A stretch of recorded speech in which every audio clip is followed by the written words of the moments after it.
안녕하세요. 안녕하세요. 네, 이제 11주 세 번째 제 3교시 하도록 하겠습니다. 이번 시간에는 양자역학의 적용을 할 텐데 사실은 지난 시간에 조금 남겨둔 게 있어서 조금 더 살펴본 다음에 양자역학을 실제로 적용하는 문제를 보도록 하겠어요. 먼저 상태 벡터를 어떻게 해석하는가 하는 겁니다. 이 상태 벡터를 해석할 때 우리 먼저 뭘 해야 된다고 그랬냐면 이렇게 그대로 있으면 추상적이라고 그랬어요. 반드시 먼저 어떻게 뭔가를 하려면 기저로 대표해야 된다 그랬죠. 그래서 이걸 기저로 대표하는데 뭐 알파N이라는 기저, 이게 무슨 에너지 고유값일 수도 있고 이렇게 기저로 대표하면 이랬을 때 무슨 일이 벌어지냐면 이때 여기에 있는 전개상수는 확률적인 의미를 갖는다라고 하는 겁니다. 그래서 이거는 확률 진폭이다 이렇게 얘기를 해요. 그래서 요것을 제곱하면 이게 제곱할 때 꼭 이렇게 제곱하는 건 양자역학에서 직접 측정하지 않는 것들은 복소수일 수도 얼마든지 있어요. 그래서 제곱할 때 어떻게 제곱하냐면 항상 이렇게 절대값으로 제곱합니다. 이건 무슨 얘기예요? 요거 스타하고 요거 곱한다 이런 뜻이 되겠어요. 그러면 이건 항상 실수가 되겠어요. 그러면 요거는 바로 상대적인 확률이다, 측정될 확률이다 이렇게 이야기하는 겁니다. 그래서 아까 보른이 이제 그 노벨상 받을 때 바로 이거 가지고 노벨상 받은 거예요.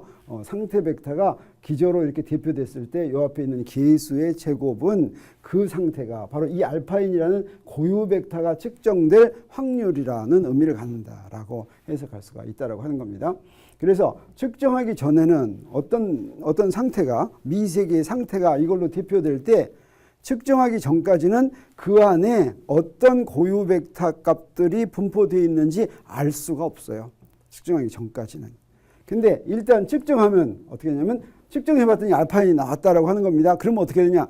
또 측정하면 어떻게 되냐? 항상 거기 알파인이 있는 거예요. 그래서 우리 이 알파인이 존재할 확률이 요만큼 된다라고 하는 건 그건 사실은 어떤 의미냐면 이것하고 똑같은 상태의 것을 많이 만들어놔요. 똑같은 조건을 가지고 있는 상태를 많이 만들어놔요. 다 똑같은 조건이에요.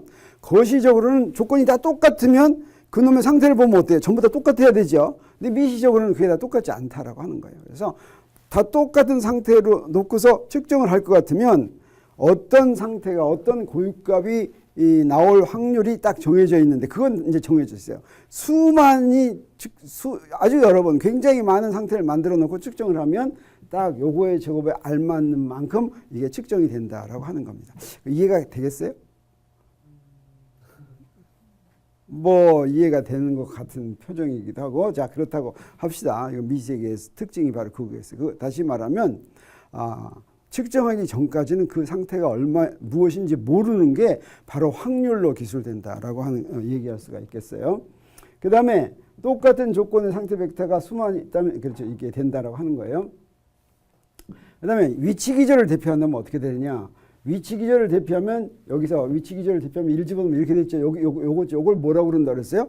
요것을 파동함수라고 그런다 그랬어요. 요걸 파동함수라고 하고 푸사이 x라고 쓰는데 파동함수란 무슨 의미가 되냐면 상태 벡터 중에서 기저가 x가 측정될 확률 밀도다. 다시 말하면 x에 그만큼 그 상태가 있을 측정될 밀도다라고 하는 뜻이 되겠어요. 그러니까 여기에 존재할 확률 밀도다. 여기서 확률 밀도라고 얘기하는 건 확률은 어떤 값이 확률될 것인데 x라고 하는 것 자체는 연속적일 때 x는 크기를 갖고 있지 않죠. 그래서 그 근처 x 근처에 얼마만큼에서 발견될 확률을 구해야지 되는 거예요. 그래서 그 얼마만큼에서 구할 확률을 그 크기로 나눈 걸 확률 밀도라고 그래요. 그래서 항상 확률을 구하려면 여기다가 dx를 곱해야지 그게 확률이 됩니다. 그래서 이런 확률 밀도라는 의미를 썼어요.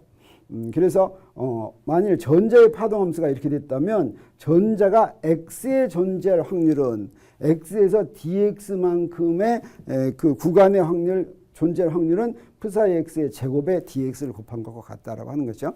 dx가 점점 커지면 측정될 확률도 점점 더 커지겠죠. 네, 질문 있습니까? 없습니까? 네, 좋아요.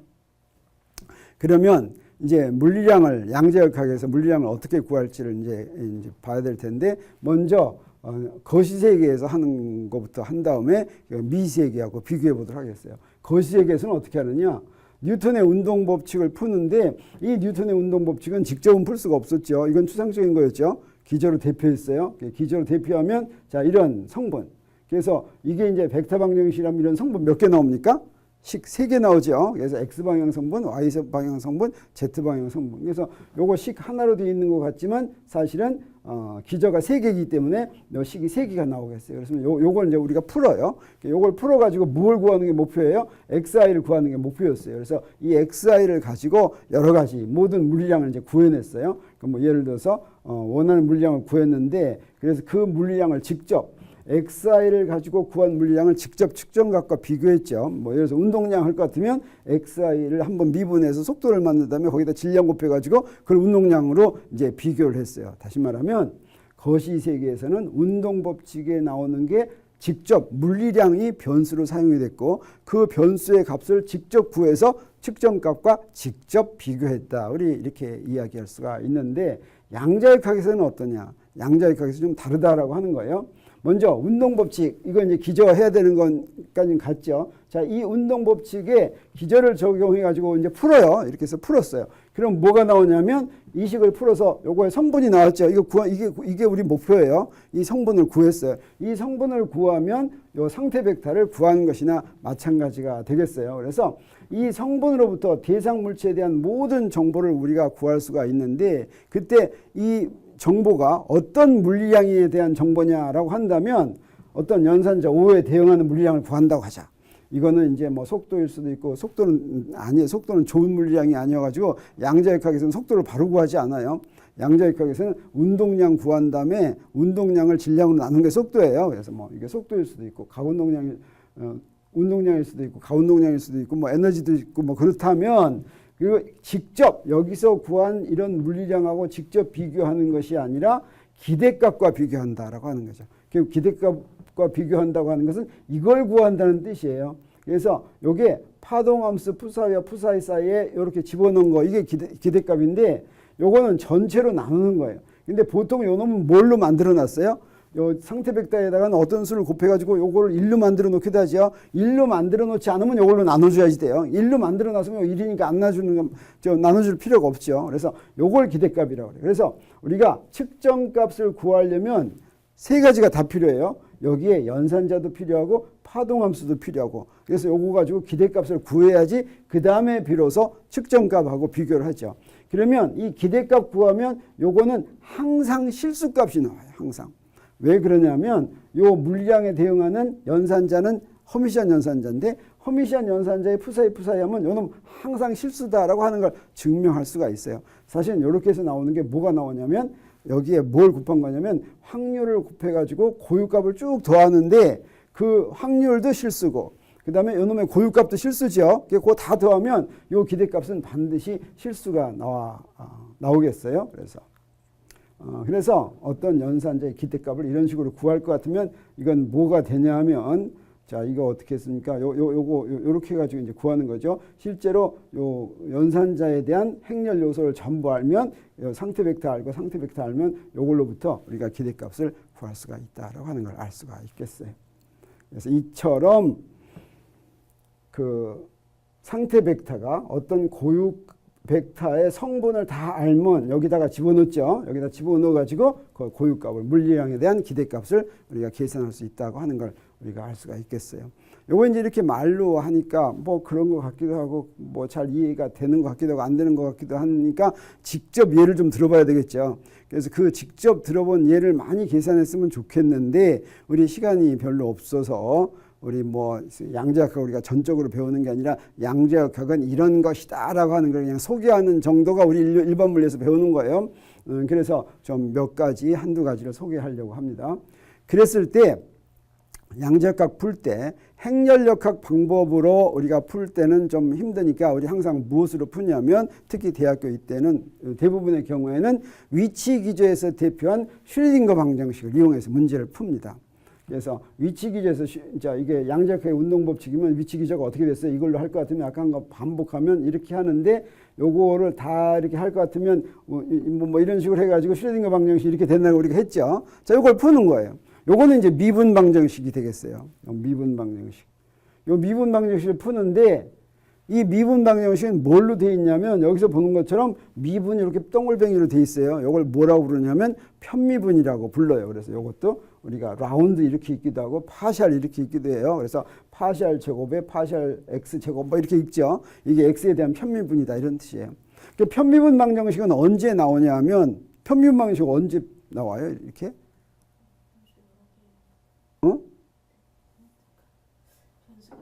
그렇죠. 독립변수가 여러 개 있을 때 나오는 거죠. 그러니까 미분 방정식의 미분은 독립변수로 하는데 독립변수가 하나밖에 없으면 하나만 있으면 편미분 할 필요가 없어요. 미분은 한 가지밖에 없어요.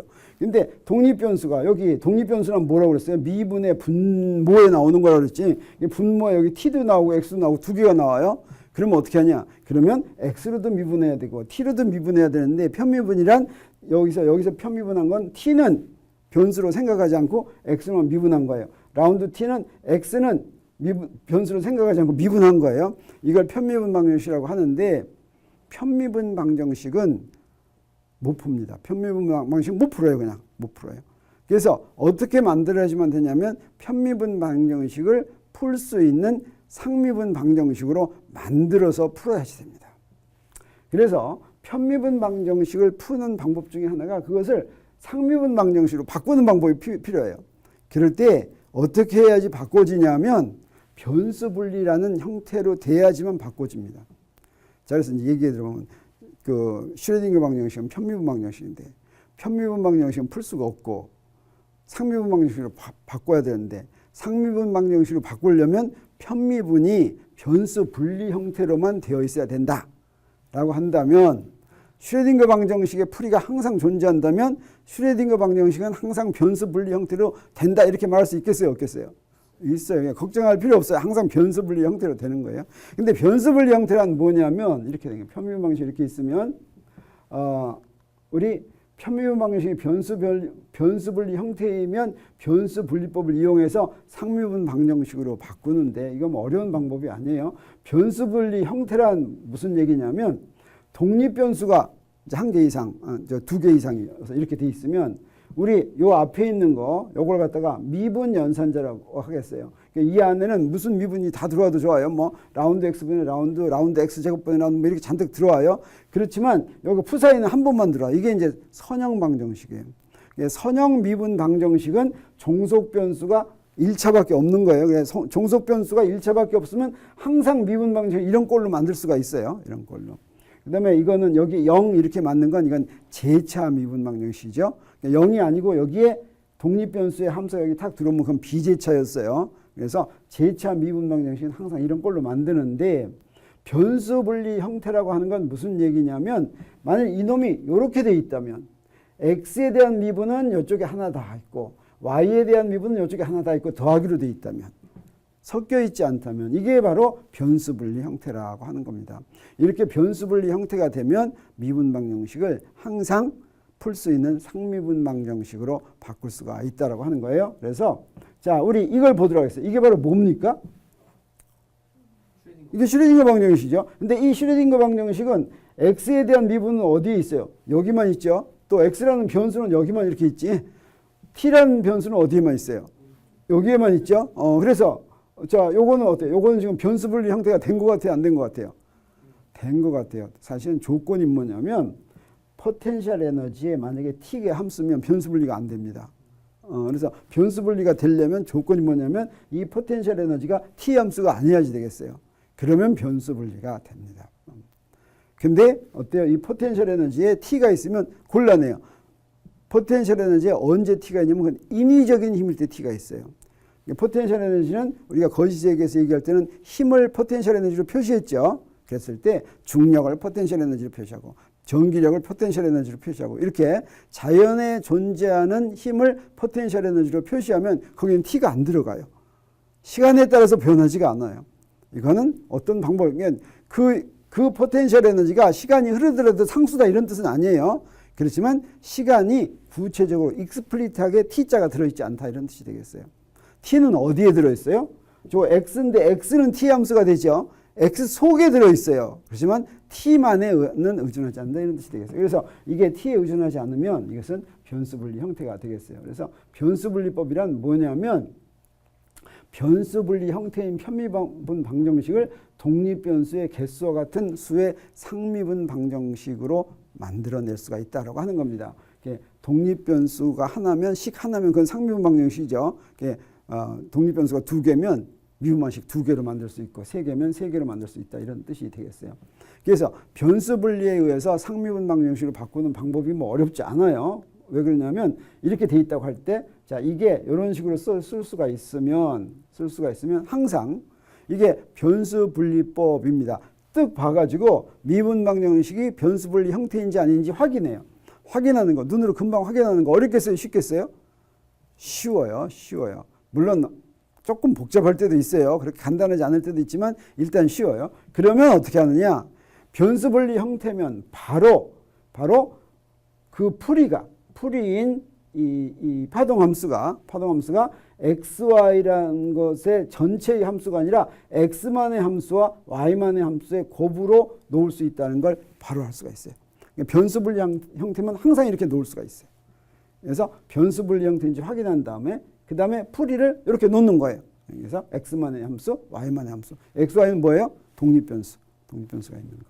그러면 어떻게 되냐? 이걸 원래식에 대입하겠어요. 다시 말하면 푸사의 자리에다가 이걸 대입해요. 대입한다는 건 무슨 얘기냐면 이제 대입했는데 원식에 대입했는데 왜 이렇게 되느냐면 요건 미분이죠. 미분 연산자예요. 근데 원래 원식에 대입하면 여기도 있어야 되겠어요. ux, vy 이렇게 있어야 되는데 요거 x에만 미분하니까 y는 상수로 취급하니까 이쪽으로 가도 되죠. 마찬가지예요. 여기는 y로만 미분하니까 x의 함수인 ux는 1로 가도 되겠어요. 1로 갔어요. 이렇게 만들어놨어요. 그리고 나서 세 번째 단계가 뭐냐면 양변을 이걸로 나눠요. 이렇게 나누는 거예요. 그래서 나눠지는 걸 짝짝 지우는 거예요. 지울 때 뭐가 지워지냐면 여기서는 vy가 지워져요. ux 짝짝 지우면 돼요, 안 돼요? 왜 안 돼요? 그렇죠. 미분을 하면 이 ux가 그대로 있지가 않아요. 그러니까 지울 수가 없어요. 그러니까 미분 연산자 바깥에 있는 것만 지우는 거예요. 바깥에 있는 것만 지우면 어떤 재미있는 현상이 일어나냐면 가만 보니까 요 놈은 전부 뭐만의 함수로 돼 있어요? x만의 함수로 돼 있고 요건 뭐만의 함수로 돼 있어요? y만의 함수로 돼 있어요. 근데 x와 y는 뭐예요? 독립변수예요. 독립변수라는 건 무슨 뜻이에요? 관계없이 변할 수 있다는 거예요. y하고 관계없이 변할 수 있는 거예요. 근데 요거 두 개를 더해가지고 0이 되려면 무슨 수가 있어야 되냐면 요게 만약에 x의 함수를 해봐요. 요 x의 함수인데 요게 x의 함수여가지고 점점점 큰 수가 될 수 있겠어요? 없겠어요? 점점 더 큰 수가 되는데 그놈이 0이 되려면 요 놈이 점점 작은 수가 돼야 되죠? 근데 요 x를 변경시키는 게 y하고 무슨 관계가 있어요? 없어요? 없어요. 근데 요 놈이 커진다고 요거 작아질 수 있겠어요? 없겠어요? 없어요. 그러면 어떤 경우만 있냐면 요거 전체가 x의 함수는 x의 함수인데 x의 제로승의 함수면 x가 바뀌더라도 안 바뀌는 거가 되죠. 그래서 요 놈이 안 바뀌어야 된다. 이게 상수여야 된다라고 하는 뜻이에요. 그러면 요거가 p라는 상수라면 요건 마이너스 p라는 상수면 되겠어요. 그럼 이게 성립하는 거예요. 그래서 변수 분리 형태가 되면 x, y가 독립변수라고 하는 조건 때문에 요 놈은 x만의 함수고 요 놈은 y만의 함수이기 때문에 그 두 개를 합해서 모든 x, y 값에 대해서 두 개를 합해서 0이 되려면 첫째 항과 둘째 항이 서로 따로따로 상수가 되어야지만 된다라고 하는 게 변수 분리법입니다. 그래서 그 변수 분리법에 의해서 두 항이 상수여야지 된다. 그 얘기는 뭐냐면 어떻게 돼요? 앞에 거를 k라고 놨다고 쳐요. 뒤에 건 뭐가 돼요? 상수 마이너스 k가 되겠어요. 근데 이 k 값은 딱 한 가지만 가능하겠어요? 여러 가지 다 가능하겠어요? 여러 가지 다 가능하겠어요. 조건에 맞는 건 다 가능하겠어요. 그래서 여기 식이 두 개가 나왔어요. 요거 k하고 같다 그러면 이 식이 나왔어요. 그 다음에 요 놈은 마이너스 k하고 같다면 요 식이 나왔어요. 그래서 어때요? 식이 두 개 나왔죠? 식이 두 개 나왔어요. 이건 무슨 방정식이에요? 상미분 방정식이에요. 왜냐하면 독립변수가 하나밖에 없으니까. 근데 이 식에서 우리 뭘 같이 구해야 되냐면 여기서 u만 구하는 게 아니라 k도 구해야지 되겠어요. 이렇게 여기서 어떤 거를 u를 여기다 뭘 했더니 똑같은 u가 나오고 여기 어떤 수가 나온 거 이걸 갖다가 고유값 방정식이라고 그랬죠. 고유값 방정식에서는 u하고 k를 같이 구합니다.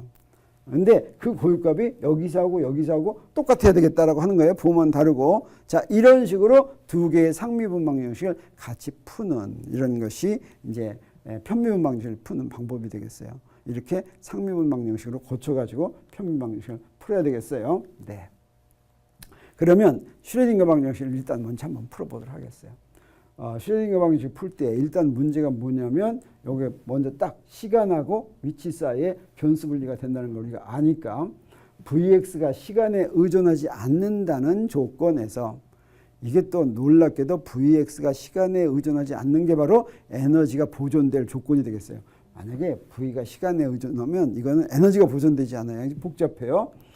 그래서 구하는 파동 함수를 어떻게 놓을 수가 있어요? 자, 요게 변수 분리가 되니까 x 함수하고 t 함수로 이렇게 곱으로 표시할 수가 있겠죠. 그래가지고 어떻게 해요? 원식에 대입해요. 변수 분리는 원식에 대입한 다음에 어떻게 해요? 양변으로 이걸 나누죠. 양변으로 나누면 어떻게 됐어요? 이쪽은 x만의 함수고 이쪽은 t만의 함수니까 이놈이 뭐가 돼야 되겠어요? 네. 질문 있어요? 좀 질문이 늦은 것 같은데. 네. 저기 변수 분리에서 슈레딩거 방정식에 네. 이 지금 사이 x와 t로 나타낼 수 있다고 말씀하셨잖아요. 네. 근데 네. 근데 저희가 네. 앞에서 위치 기저 네. 그러니까 상태 함수를 위치 기저로 놔서 이제 사이가 어떤 x에 네. 대해서 표현될 수 파동 함수가 있다는데 됐죠. 네. 네. 그런데 저희는 위치 기저에 놨지 시간 기저에 놓지 않아요. 네, 이거는 시간은 여기서는 파라메타예요. 이거 기저가 아니에요. 이거 기저 아니에요. 이거 파라메타예요. 여기 그래서 우리 사실은 요거 이제 또 조금 다른 얘기인데 슬쩍 넘어갔는데 여기에 에너지를 이런 연산처럼 만들었죠. 그랬을 때 이 t는 기저하고 상관없는 시간이라는 파라메타가 되겠어요. 동떨어져 있어요 지금. 네. 네. 그래서 그렇지만 변수니까 x하고 t를 서로 다른 변수를 이렇게 놓은 거예요. 네. 그래서 시간에 대해서 흘러가는 거 이렇게 나눴어요. 그러니까 요 놈이 따로따로 2가 되어야지 되겠죠. 그래서 각항이 상수여야지 되니까 요것도 2로 놓고 이것도 2로 놓으니까 식이 두 개가 됐어요. 근데 자, 우리 이렇게 놨을 때 보니까 요 두 번째 식은 바로 풀 수가 있어요. 모르는 함수가 없어요. 요 놈은 V를 알아야지 풀어요. 근데 이 놈은 다 알아요. 이건 그냥 풀 수 있는 거예요. 이거는 2는 상수값이죠. 상수값. 그래서 요 두 번째 걸 먼저 풀면 시간에 의존한 슈레딩거 방정식이고 시간의 독립이 그랬을 때 사실은 우리 이렇게 했을 때 요거 우리가 나중에 풀면 요것도 요 위에 있는 이것도 슈레딩거 방정식이라고 이렇게 얘기합니다. 우리 처음에 요게 슈레딩거 방정식이었는데 어떤 문제마다 문제에 따라 달라지지 않고 시간에 대한 변수 분리한 다음에 시간에 의존하는 항은 전부 이거하고 똑같이 생겼어요. 우리 문제에 따라서 뭐가 달라지냐면 포텐셜 에너지만 달라져요. 우리 이거 뭐하고 비슷하냐면 뉴턴의 운동 방정식은 F는 ma 그랬는데 ma는 어때요? 문제마다 다 똑같아요. 문제에 따라서 뭐가 달라져요? F만 달라져요. 상호작용만 달라지는 거예요. 여기서도 마찬가지예요. 이 앞에 있는 부분은 문제에 따라서 다 똑같아요. 이것도 다 똑같아요. 뭐만 다르냐면 V만 달라지는 거예요. 문제가 다른 문제가 된다 그러면. 그래서 슈레딩거 방정식은 똑같이 생겼는데 우리가 이건 다른 문제야 하면 포텐셜 에너지만 달라지는데 이 시간 방정식에는 어때요? 포텐셜 에너지가 들어있지 않죠. 그래서 어떤 문제에서는 이거 똑같아요. 똑같아요. 그러니까 요거는 시간에 대한 풀이는 어떤 문제나 다 똑같으니까 이건 이미 다 똑같이 풀어졌다라고 생각하고 처음부터 이거 안 풀고 바로 이거 풀어도 되겠어요. 그래서 요걸 우리 뭐라고 그러냐면 시간의 독립인 슈레딩거 방정식이다 이렇게 얘기하고 보통의 경우에 그냥 이거 풀어요. 왜 그러냐면 시간에 대한 풀이는 우리 알고 있으니까 지금부터 풀겠어요. 우리 그건 곱해주면 돼요. 그래서 이거는 시간에 의존하는 슈레딩거 방식 이렇게 얘기합니다. 그래서 시간에 변수 분리된 슈레딩거 방정식이 이렇게 두 개가 있는데 우리 시간 방정식은 포텐셜에 의존하지 않으니까 풀면 어떻게 되냐면 이거 푸는 거 간단해요. 사실은 이거 1차 미분 방정식이 어떻게 적분으로 풀면 되겠어요? 어떻게? 여기 df하고 f 이렇게 하고 h분의 i dt 하면 f0에서 f까지 적분하고 0에서 t까지 적분 이렇게 나오죠. 그래서 이거 적분하면 바로 뭐가 나오냐면 ft는 f0에 2의 마이너스 h분의 i et 이렇게 나와요. 항상 시간 풀이는 항상 이거하고 똑같아요. 이건 또 뭐라고도 쓰냐면 우리 양자와 조건에서 2는 h nu 그랬죠. 이걸 갖다가 2파이로 나누면 H바가 되고 2파이 뉴하면 이건 오메가가 돼요. 그래서 H바 오메가 이렇게도 쓰는데 이거를 2를 H바 오메가로 바꿔 쓸 것 같으면 어떻게 하면 H바로 나눠가지고 마이너스 I 오메가 T 이렇게 쓸 수가 있어요. 네, 요 놈은 어떠냐면 그래서 시간에 의존하는 거는 에너지만 알면 항상 이렇게 붙여놓으면 되게요. 그래서 시간에 의존하는 건 따로 풀지 않아도 된다라고 하는 걸 우리가 알 수가 있겠어요. 그래서 이처럼 에너지 고유값이 2인 상태의 파동함수의 시간 부분은 항상 F는 F0 2의 마이너스 I 오메가 T로 주어지는데 그럼 F0가 뭔지 궁금해요? 안 궁금해요? 궁금할 필요가 없어요. 이것도 전체적으로 곱해주는 숫자죠. 나중에 적당히 해가지고 뭐로 만들어주면 되겠어요? 규격화해서 1로 만들어주면 되는 거예요. 그냥 걱정할 필요 없어요. 네. 그래서 시간의 독립인 슈레딩거 방정식만 풀면 그때 보존되는 에너지 값을 알면 그 에너지 값에 해당하는 이걸 곱해주기만 하면 시간에 대해서 어떻게 움직이는지 하는 걸 우리가 알 수가 있겠어요. 그래서 이제 여기까지 했으니까 우리 진짜 문제에다 이제 조금 적용할 수 있는 그게 됐어요. 우리 빨리빨리 좀 해보도록 하겠어요. 뭐에 하냐면 자유입자에 적용해 보도록 하겠어요. 자유입자는 뭡니까? 자유입자는 마음대로 돌아다니는 게 뭐냐면 마음대로 돌아다니니까 막 여기도 갔다 저기도 갔다 그러는 거예요? 어떻게 되는 거예요? 자유입자란 힘을 안 받고 움직이는 물체가 자유입자입니다. 근데 힘을 안 받고 움직이면 거의 세계에서는 어떤 운동이에요? 등속도 운동하죠. 등속도 운동. 미세계에서는 어떻게 할까? 미세계도 비슷해요. 그래서 그걸 한번 풀어보도록 하겠어요. 그거 풀어본다는 건 어떻게 하냐면 힘을 받지 않고 움직이는 입자를 자유입자라고 하는데 뉴턴 역학에서 자유입자는 등속도 운동에 F4에 풀면 그러면 양자역학에서는 자유입자에 대한 포텐셜이 뭐냐면 이렇게 놓으면 좋겠어요. 사실은 포텐셜은 상수 이것도 자유입자예요.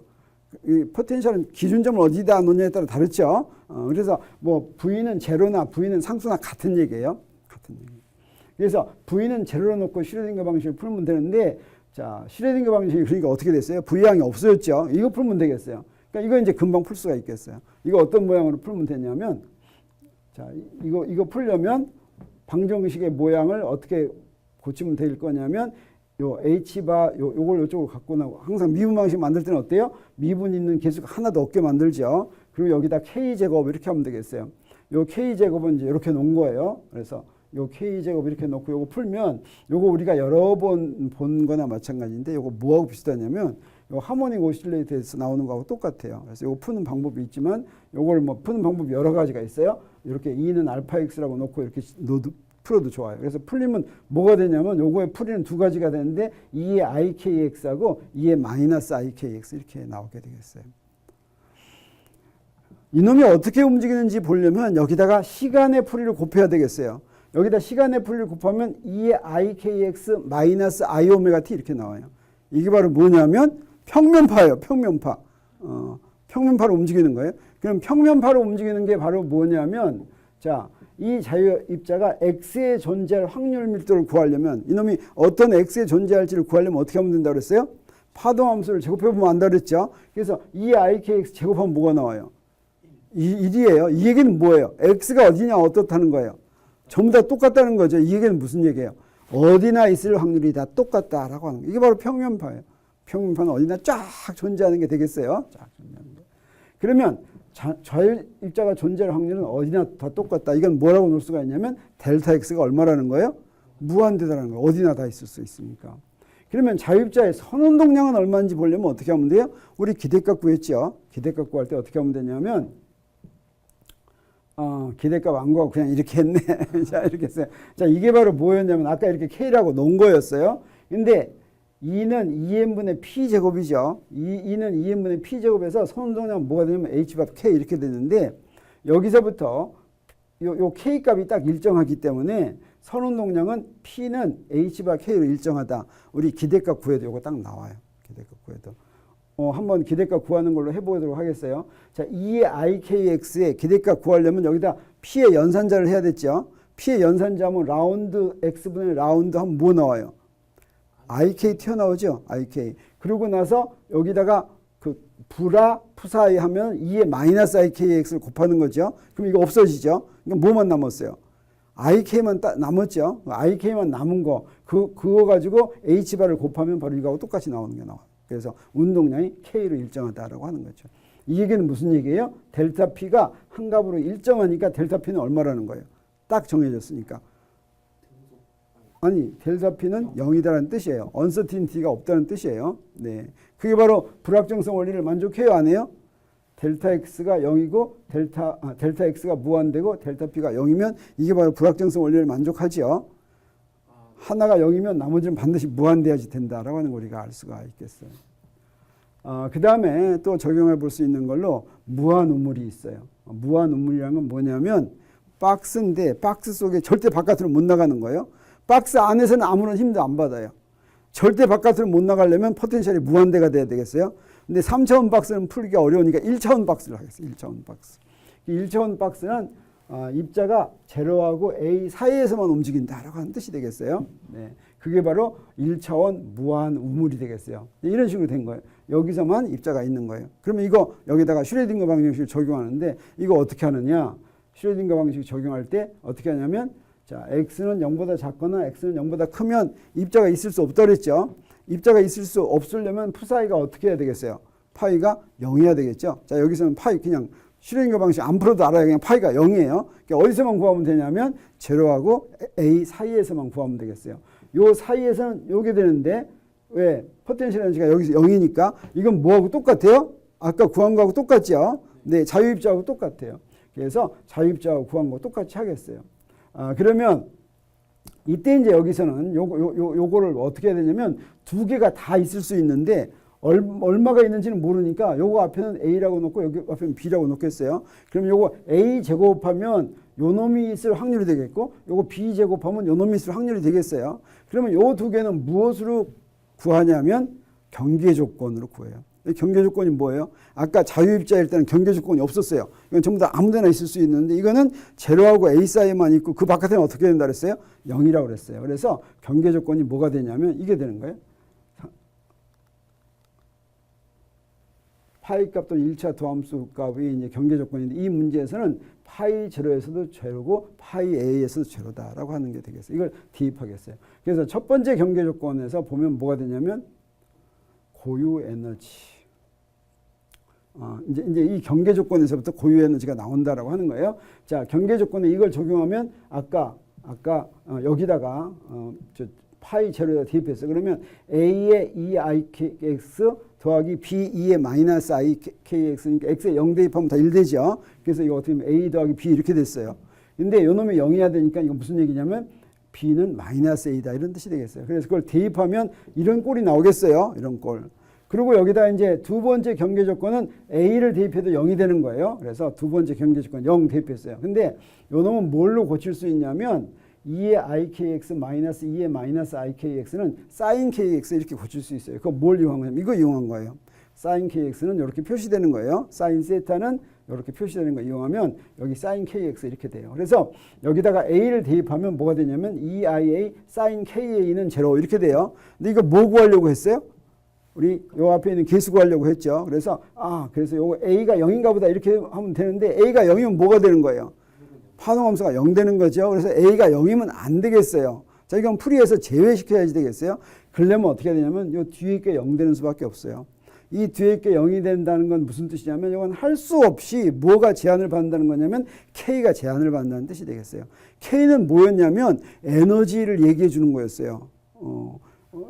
이게 이제 웨이브 넘버인데 요게 이제 EM분의 H바 제곱 K 제곱하면 그게 에너지였어요. 이놈이 제한받는다. 이때 어떻게 제한받아야 되냐면 KA가 N파이면 요런 N파이면 그러면 sin N파이는 0이죠. 그래서 그게 0이 된다라고 할 수가 있겠어요. 그렇게 제한을 받는다라고 하는 뜻이에요. 그래서 가능한 입자의 에너지는 불연속적이라고 하는 것을 여기서 알 수가 있게 됐어요.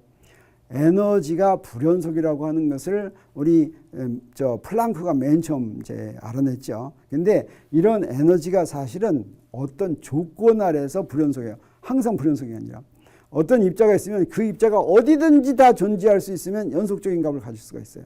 근데 어떤 주어진 영역에만 존재하면 불연속이에요. 그래서 이 불연속 조건이 바로 어디서 나왔냐면 경계 조건에서 나왔어요.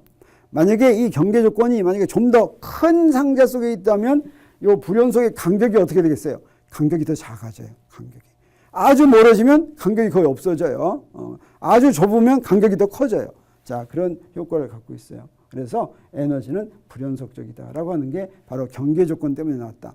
또는 입자가 어떤 구간에 제한되어 있기 때문에 이런 에너지가 불연속이다라고 하는 사실을 우리 알게 됐어요.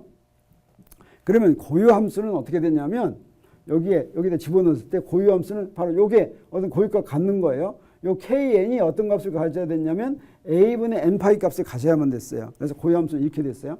그래서 그 다음에 요 상수의 값은 어때요? 이 상수가 어떤 값 다 가져도 좋죠. 그러면 규격화시키면 좋았어요. 그래서 규격화시키기 위해서는 요걸 적분해서 이렇게 적분하는 거예요. 적분해가지고 1 만들면 루트 a분의 a 이렇게 나오는데 이런 것을 갖다가 그려봤더니 고유값하고 고유함수를 그려봤더니 어떻게 되냐면 요 n은 1부터 시작해요. n은 제로면 되겠어요? 안 되겠어요? n은 제로면 사인 제로 해가지고 이것도 다 제로가 돼버리는 거예요. 그래서 n은 1부터 되니까 가만 봤더니 파동함수가 사인 중에서 요 양쪽 끝에서는 0이 돼야 되니까 요렇게 된 거. 요게 제일 낮은 에너지예요. 두 번째 에너지는 요렇게 된 거. 세 번째 에너지는 요렇게 된 거. 요거 뭐하고 똑같아요? 마치 줄에서 정상파 생기는 거하고 똑같죠. 네. 그런 원리에서 생기는데 요런 모양이고 요런 모양이고 요런 모양이려면 가질 수 있는 에너지가 딱 정해져 있어요. 그래서 그 에너지가 이렇게 딱 정해져 있어요. 이렇게 딱 정해져 있어서 이게 거꾸로 됐네. 자, 밑에서부터 이렇게 한다면 자, 사이가 이렇게 정해져 있어가지고 여기에 고유값과 고유함수가 됐다라고 하는 뜻이 되겠죠. 네, 질문 있습니까? 없습니까? 네. 이제 뭐 한 가지만 더 하려고 그래요. 한 가지 더 뭘 하려고 하냐면 뭐 해야 될 것 같아요? 그게 아니라 우리 문제가 뭐였냐면 이런 양자역학이 나오게 된 문제가 뭐였어요? 수소원자였어요. 수소원자를 해야지 되겠어요. 근데 수소원자는 좀 복잡해요. 왜 그러냐면 수소원자는 뭐냐면 수소원자 문제다라고 하는 건 전자 문제, 전자. 가운데 있는 원자핵은 수소원 문제에 영향을 안 줘요. 원자핵은 거기 가만히 있는 거예요. 원자핵은 수소한테 포텐셜 에너지를 주는 역할만 하는 거예요. 무슨 포텐셜 에너지? 전기력 포텐셜 에너지를 주는 거예요. 그래서 원자핵 주에 분포된 전자 문제인데 원자핵의 전하는 ZE 플러스 ZE가 되겠어요. 양전하. 그 다음에 전자의 전하는 마이너스 E. 전자의 질량은 M이라고 한다면 슈레딩거 방정식이 어떻게 생겼냐면 뭐 이렇게 생기겠어요. 이게 1차원 슈레딩거 방정식인데 이것을 무엇으로 고쳐야 되냐면 어때요? 아까 우리 우물은 1차원 우물을 했지만 수소원자를 1차원 수소원자 이렇게 만들 수 없죠. 이게 3차원으로 만들어야 되는데 3차원 방정식은 어떻게 되냐면 이 부분이 델 제곱으로 이렇게 돼야지 되겠어요. 그 다음에 이 포텐셜은 이렇게 집어넣으면 되겠어요. 그랬을 때 수소원자에 대한 포텐셜은 이거 똑같아요. 똑같아. 이거 쿨롱 법칙에 의한 포텐셜 이거 집어넣으면 돼요. 근데 요 놈은 어떻게 생겼냐면 이건 좀 복잡해요. 라플라시아는 연산자가 직각좌표계에서는 이렇게 생겼고 원통좌표계에서는 이렇게 생겼고 구면좌표계에서는 이렇게 생겼는데 이 중에서 어떤 좌표계를 쓰냐 이거는 포텐셜 에너지가 어떤 모양인가에 따라서 달라요. 사용할 게. 포텐셜 에너지가 어떤 모양이었어요? R분의 1이었죠. 그러면 이 중에서 어떤 거 쓰는 게 좋겠어요? 구면좌표계 써야지 되겠어요. 그래서 구면좌표계를 이용해서 쓰는데 이 델 제곱은 델도 델을 얘기하는 거예요. 지금 뭐 했어? 지금 이거는 델 연산자만 했고 그다음에 델 제곱은 이런 식으로 표시가 되는 거예요. 이런 식으로 표시되는 거예요. 그래서 이렇게 복잡한 델 제곱을 구면좌표계에서 표시하면 이렇게 복잡한데 요 편미분 방식 풀어야 되겠어요. 그래서 슈레딩거 방식을 쓸 것 같으면 3차원 슈레딩거 방식을 쓸 것 같으면 이렇게 돼요. 야, 이거 편미분 방정식이에요. 그러니까 요건 그대로 풀 수 있어요, 없어요? 없어요. 변수 분리를 시켜야 되겠죠. 변수 분리 형태가 돼요, 안 돼요? 자, 이건 이미 벌써 에너지는 시간은 변수 분리 시켜 놓은 거예요. 그럼 변수 분리 상태가 되는 걸 이제 볼 수가 있는데 사실은 가만 보니까 여기도 뭐 R 있고 여기도 파이도 있고 R도 있고 세타도 있고 막 여기도 세타도 있고 R도 있고 막 잔뜩 이러니까 변수 분리 된 것 같은 생각이 들어요, 안 들어요? 안 들죠. 그래서 이거 어떻게 하냐면 양변에 R 제곱을 먼저 곱해봐요. R 제곱 곱해보면 어떻게 돼요? R에 대한 건 요놈하고 여기에만 있어요. 그리고 나머지는 R에 대한 게 없어요. 요놈하고만 있고 나머지는 R에 대한 게 없어요. 그래서 R하고 세타 파이가 변수 분리가 돼요. 그 다음에 세타 파이 있는 놈에다가 또 사인 제곱 세타 뭐 이렇게 곱하면 그 놈도 또 분리되는 걸 알 수가 있어요. 그래서 그걸 결과적으로 보면 어떻게 되냐면 세 개가 다 분리가 돼요. 그래서 변수 분리가 되면 우리 이렇게 놓을 수가 있죠. 근데 요 각은 항상 이렇게 같이 놓으니까 이렇게 하겠어요. 그러면 그렇게 변수 분리돼서 다 만들어 놓은 방정식을 보면 이렇게 생겼어요. 먼저 파이 방정식이 있어요. 파이 방정식에는 여기에 아무것도 포텐셜 에너지 들어가 있지가 않아요. 그 다음에 세타 방정식에도 포텐셜 에너지는 들어가 있지 않아요. 그래서 세타 방정식이고 파이 방정식은 그 포텐셜 에너지가 들어가 있지 않은데 왜 그러냐면 아까 포텐셜 에너지가 R에만 의존했죠. 이게 바로 구면 대칭이다라고 하는 뜻이에요. 그래서 포텐셜 에너지는 요 R 방정식만 들어가 있고 이걸 풀면 되겠어요. 요 놈은 사실은 뭘 푸냐면 요건 각 운동량이 얼마인가 하는 걸로 표시되는 거예요. 각풀이에요. 각풀이. 우리 거시 세계에서도 그 타원 궤도를 도는데 타원 궤도를 돌 때 면적 속도가 일정하다고 한 게 바로 무엇과 연관되는 거냐면 각 운동량이 보존된다라고 하는 거예요. 이것도 여기서도 포텐셜 에너지가 R에만 의존하면 각 운동량이 보존이 되고 각 운동량이 보존이 되면 각 방향의 그 파동함수는 YLM이라고 하는 특별한 파동함수에 의해서 기술이 돼요. 어떤 문제나 다 똑같이 이렇게 되는 거 우리가 나중에 알 수가 있어요. 그래서 이제 우리 뭘 풀어야 되냐면 이 놈을 풀어야 되는데 이것도 우리가 직접 푸는 건 너무 어려우니까 이미 다 풀린 걸 갖고 와보도록 하겠어요. 그래서 풀린 걸 갖고 오면 R 방정식을 풀어서 나오는 에너지 고유값은 어떻게 되냐면 이렇게 딱 되는데 이거 풀었어요. 믿으세요. 이거 뭐하고 똑같으냐면 보어의 수소 원자 모형에서 나온 거하고 똑같아요. 똑같아요. 그래서 보어의 수소 모형 원자 모형에서는 이렇게 풀지 않고 뭘 이용했어요? 이치에도 닿지 않는 가정을 한 다음에 뭘 이용했어요? 뉴턴 역학을 이용했죠. 그런데 우리는 양자역학의 기본 방정식을 이용을 해가지고 제대로 했더니 어때요? 보어의 수소 원자 모형에서 나온 게 그대로 다 나왔어요. 따라서 우리 무엇을 알아냈다고 생각할 수가 있냐면 이제 제대로 된 양자역학의 기본 법칙을 알아냈다 이렇게 생각할 수가 있는데 그러면 보어의 수소 원자 모형만 풀어두냐? 이제 이 양자역학을 막 다른 데도 적용해 보겠죠. 그랬더니 전부 다 적용이 되겠어요? 적용 안 되는 데도 있겠어요? 전부 다 적용이 됐어요. 놀라운 일이죠. 그래서 뉴턴 역학에서도 행성들의 타원 궤도 운동을 설명한 다음에 다른 거 했더니 다 설명된 것처럼 여기서도 보어의 수소 원자 모형 성공적으로 한 다음에 슈레딩거 방식 한 다음에 모든 다른 성질도 이거 하나로 다 설명할 수가 있었다라고 하는 걸 우리가 알게 됐어요. 네, 이제 그래서 우리 양자역학은 이 정도로 마치려고 합니다. 여기서 양자역학 마치고 다음 주에는 우리 뭐 공부하냐면 상대성 이론, 특수상대성 이론 공부하겠어요. 그래서 오늘 간단히 정리하면 상태 벡터 푸사일을 위치기에서 대표한 성분인 이걸 갖다가 우리가 파동함수라고 하고 미지세계 운동 법칙은 요거는 이제 기저에 상관없이 성립하는 거예요. 추상적으로 성립하는 거고 이거를 어떤 기저에 대표하냐에 따라서 이제 다른데 우리 이제 슈레딩거 방정식을 많이 이용하는데 슈레딩거 방정식이란 바로 위치 기저에서 미세계 운동 법칙을 적용한 거다 그러는 거죠. 이렇게 적용하면 이제 이런 시간에 의존하는 슈레딩거 방정식이 나오는데 요거 편미분 방정식이니까 일단 이 편미분 방정식을 한번 변수 분리해 가지고 상미분 방정식으로 바꾸면 우리 된다라고 하는 거예요. 그 다음에 자유입자가 발견될 확률은 여기 적용을 해봤더니 어디나 같지만 자유입자의 선운동량은 정확히 정해진다라고 하는 것을 알았어요. 여기서부터 불확정성 원리를 우리가 설명할 수가 있었고 무한 우물에 갇힌 입자의 고유 에너지는 불연속적인 값을 갖는데 그것은 왜 그러냐면 입자의 운동이 제한을 받으면 에너지가 불연속적인 값을 갖게 되는 것을 보여준다라고 하는 걸 우리가 알았어요. 그 다음에 수소 원자에서도 역시 에너지가 불연속적인 값을 갖죠. 왜 그래요? 바로 수소 원자의 전자가 운동이 제한되기 때문에 그래요. 그래서 불연속적인 값을 갖는다. 그리고 보어의 수소 원자 모양이 왜 성립하는지를 잘 설명할 수가 있었다라고 하는 거죠. 여기서 제 11주 강의를 다 마치도록 하겠습니다. 수고했습니다. 네.